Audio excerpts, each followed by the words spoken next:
Hello and welcome to the third video lecture of Principles of Marketing. In today's video lecture, we shall be studying about nature of marketing. Marketing is a complex function. Marketing does not mean only selling. In fact, selling is a part of marketing, a small part of marketing.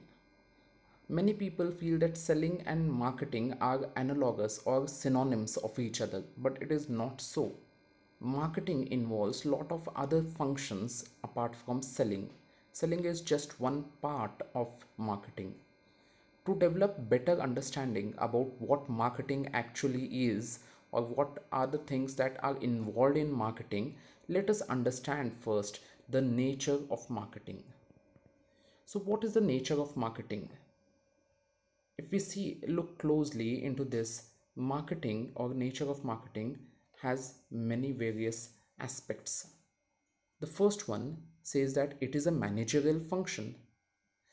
Marketing is basically all about managing the 4 P's, the STP, the USP of your product or maybe service. Now, what is this 4 P's? You have to manage your product, price, place, and promotion. So these are your 4 P's. Along with it, you have to also look after the STP, that is segmentation, targeting, positioning.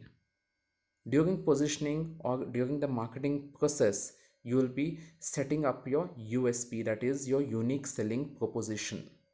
And apart from that, you will be conducting lot of other things before the marketing also, that is market research, market intelligence, then lot of other things like new product development and these related things. So basically what you are doing is you are trying to manage these all things. More importantly, you are managing the 4 P's which I've said, that is product, price, place, and promotion.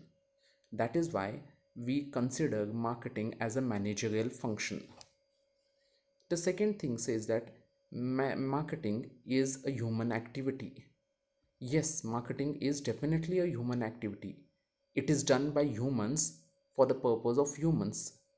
It satisfies the never ending needs and wants and desires of people.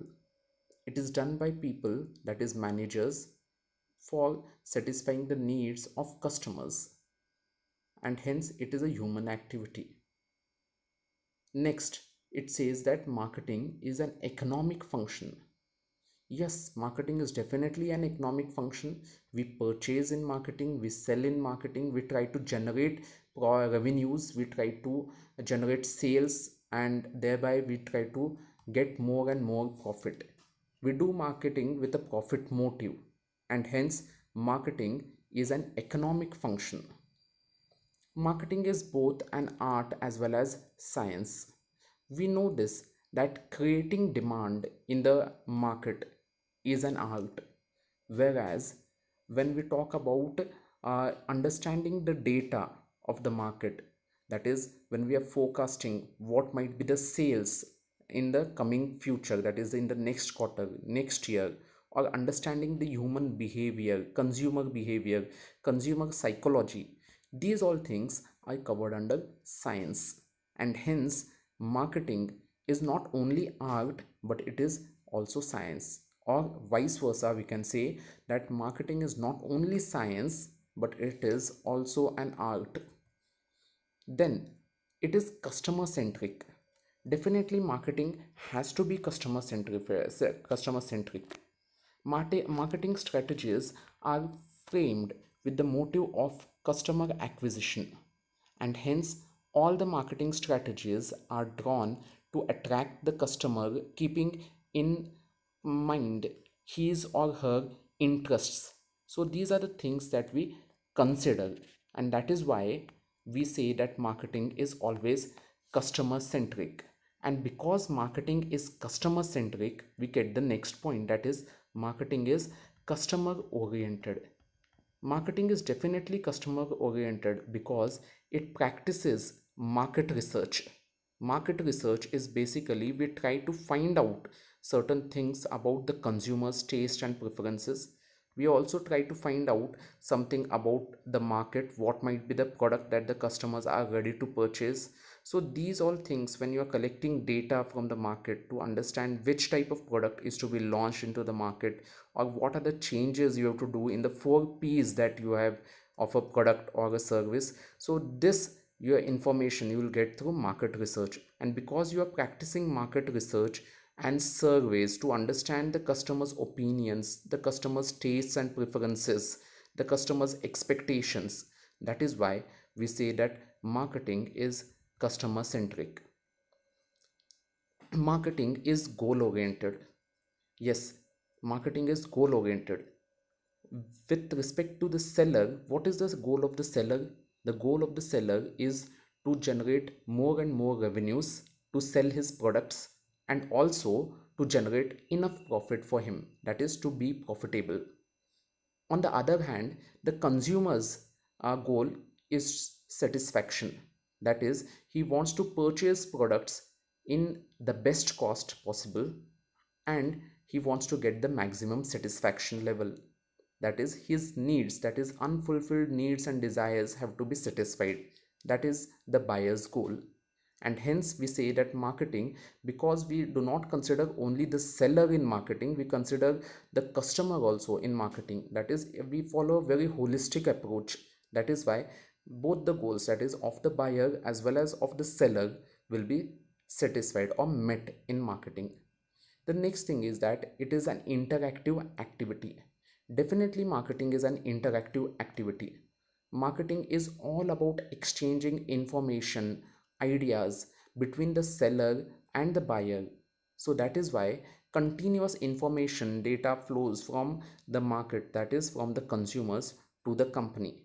Then only the company will understand what type of products are expected by the customers, and the company can give such kind of products or services to the customer. And hence it is an interactive or a two-way process. It is a dynamic process. Marketing is never static. It keeps on changing continuously. Mainly these changes are because of changes in the marketing environment that we have. We have micro environment, macro environment. Both these environments affect the marketing environment, that is even within the marketing environment. Both these environments have an impact on the marketing strategies that you have to follow. And hence our marketing strategies have to continuously change because of changes in the environment. And hence it is a very dynamic process. If you keep it marketing as a very static process, some companies try to keep it, but it does not work in today's world, because the world is changing so quickly, the technology is changing quickly. You have to come with some new products every time for the customer, so that the customer is always engaged with the company. And lastly, marketing creates utility. Now, what is utility? Utility means usefulness, or it means the value that you are giving to the customer. Now, what type of usefulness or value are you giving to the customer? See, we are talking about 4 P's mainly. So, what is the first P? Product. That is the form utility. So, you are giving something like, for example, suppose if the customer wants uh, to his clothes to be clean, very clean. So, how he or she should wash the linen? The linen can be washed using a detergent. So you have to provide a product that will clean the dirty linen, right? That is clean the dirty clothes in a best possible way without damaging the clothes. So if you're giving this, that is in the form of a product, so it becomes a form utility. Similarly, we have something known as time utility. So time utility, what does it mean? Whenever needed, when the customer needs it, then you have to provide the service at that time only. If you provide the service later on, or maybe if you provide the product when it is not needed, and you are not providing the product or service when it is actually needed, it is of no use. So you have to provide the product or service to the customers whenever it is actually needed by the customer. Suppose if in the morning you purchase milk packets or milk, and in the morning you need milk, and you go to the shop and the shopkeeper says no, milk is not available, I'll give you milk tomorrow. Is it okay for you? No, it is not okay for you. You want the milk then and there itself. Similarly, suppose if there is a patient who has an heart attack and he wants to go to the hospital to admit himself or to look for a doctor for treatment, and the doctor the receptionist says doctor is not available, you can come back after 2 days because he has gone for a vacation. So is it possible to come back? No, the service or the product is needed then and there itself, and that is why marketing should be such that it should create time utility, that is it should be given to the customers whenever it is needed. The third type of utility that you create is place utility, that is availability, placing the products, that is making the products available to the customers at a location which is easy for them to go and purchase. You cannot go to China to purchase Chinese items. You suppose in festivals you need Chinese the lights, for example. Instead of suppose because they are not available in India, you cannot go to China to purchase those 40 rupees lights, 30 rupees lights and all. So this says that you have to create place utility, that is you have to create that is make available these products wherever, and it is easy for the customers to purchase. And lastly, position utility, that is ownership. The marketing, whenever you are doing marketing and later on in marketing you are selling the product, it should create ownership of the product, or it should result in transfer of ownership from the company to the buyer, that is to the customer, and hence it has possession uh, utility. Now with this we have covered the nature of marketing today. In the next class we'll start with some other topic related to first model. If you have any doubts you can always contact us. So with this we have completed your lecture number 3.